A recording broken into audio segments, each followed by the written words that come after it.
in the studio. I'm Myra Bruce on Jonda's podcast, and we are talking about her book, Why You Must Take Your Hands Off God's Money. You need to get this.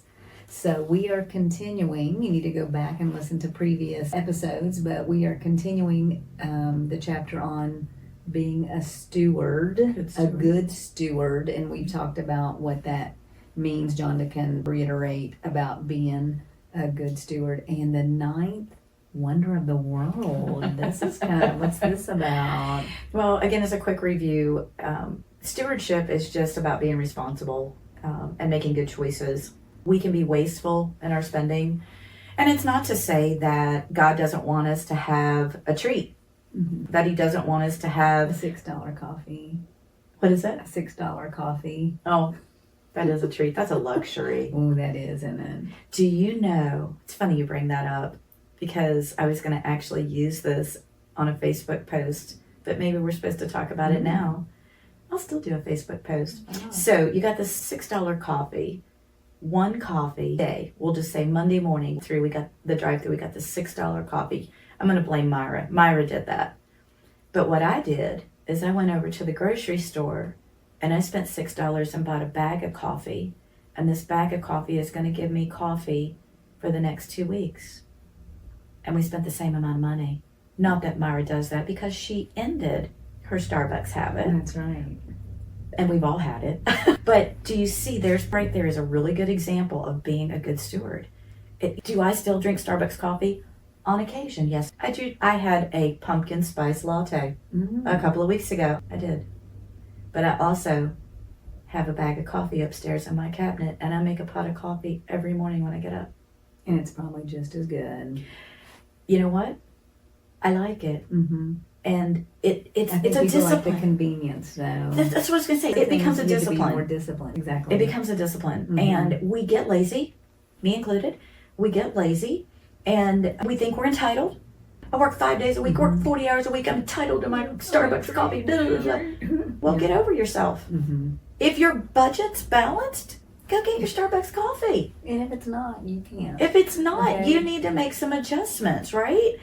I talk about in the book, it's a different chapter, but I talk about in the book, our acrylic nails and our hair. Guys, they're luxuries. They're not needs, they're wants. And I do want my acrylic nails, and I do want my hair done at the salon. So I make adjustments elsewhere in my budget. I buy a bag of coffee for $6. I don't go through Starbucks every day. Pickleball paddle. But so you see, that's being a good steward. It's about the choices we make, and those choices should be responsible choices. And a budget is not a diet, okay? Diets are awful. They restrict us and they take away all the fun stuff. People equate budget. That we would know. We would never know anything about that. You had some angst when you said it. I've been on a diet or two in my life. But we equate diet and budget in this, we put them like, brother, Well, no, a budget doesn't have to be restrictive. It just has to be responsible. All right, so budget for life, though, because people might say, "Well, I can go on one for a year and then I'm okay." Oh, great point. So I bring this up in the book that I don't expect you to be on a budget for the rest of your life. Do you ride a bicycle? I have one. Yes, I do. I like to. Does it have training wheels? No. Did it have training wheels when you were? What is it? Did it have training wheels when you were 5? Mine did too. You know why? Because we needed some guides till we got our balance. And then the training wheels off, and we just took off. Wow! That's what a budget is. They're training wheels. You're not going to be on a budget for the rest of your life. It becomes a way of living. Just like a diet. You really shouldn't be on a diet for the rest of your life because it turns into a lifestyle. So your money turns into a lifestyle. Making good choices with your money turns into a lifestyle. And that brings me really quick, before we end this segment, to the ninth wonder of the world.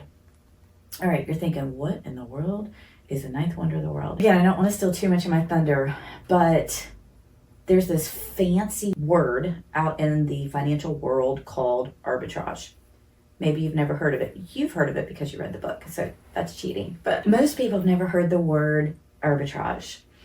But I bet you've either experienced arbitrage, you've done arbitrage, and you didn't even know it. I'll give you a quick example, and then you're going to need to order the book to figure out how arbitrage works into a phenomenal financial plan. So arbitrage is benefiting from a price difference. That is the most basic definition of arbitrage. Benefiting from a price difference. Let me give you a quick example.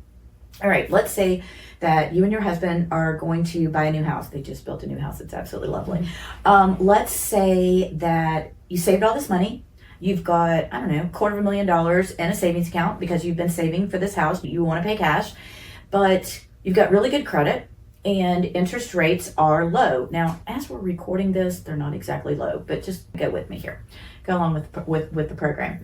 So we're in a lower interest rate environment where interest rates are lower than what you're earning on your $250,000. So it's probably not in a savings account. Maybe they're in some conservative mutual funds. Maybe you're getting 5 or 6%, right? Not a lot, but a little. And interest rates are low, and maybe you can borrow money at 3.5 or 4 because you have really good credit, right? So you can go get a mortgage, pay 4%. You can leave your money invested at 5 or 6%. You would be better off. Now, hey, all my Dave Ramsey fans, listen up. You would be better off financially to leave your money invested working for you at 5 to 6% and borrow the $250,000 at 4% from the bank. And you'd be like, but I'm supposed to stay debt free. Dave Ramsey says I have to be debt free. Well, Dave Ramsey has some good things to say, but being debt free is not necessarily one of them, in my opinion. Because when it works, this is called positive arbitrage. When your money can earn more than you're paying on your loan, you're ahead. Do you see that? If you're getting 6% on an investment and you can borrow money at 4%, do not cash in your 6% investment just so you can say, oh, my house is paid for. Big deal. Cash is king. If you've got 6%, if you have an investment earning 5 or 6% and your loan is less than that, borrow. But what's the worst thing that can happen? Take money out of your investment to make your mortgage payment monthly. You might not even do that. You might just pay it out of your paycheck. That's a jaw-dropping, like, mic drop. Positive arbitrage is amazing. Now, before we close off the segment, you also have to know there's negative arbitrage. And that's when the markets shift on you and interest rates go up and it costs more to borrow than you can actually earn on your investment. And in that scenario, we don't want to borrow money. We would pay cash. But there is a financial strategy in which you can use arbitrage and you can manage it for a huge successful strategy. And you're going to have to get the book to learn what that is. You probably did not even know that. She is a wealth of knowledge.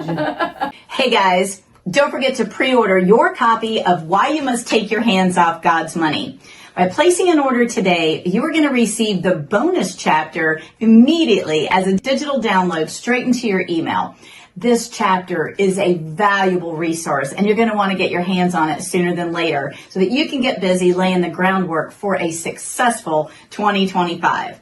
You're also eligible to get a copy of my first book, What Susie Orman Isn't Telling You, in a bundle for an additional $3. Listen guys, this book is still available today on Amazon for $21.95. So that is a savings of over 85%.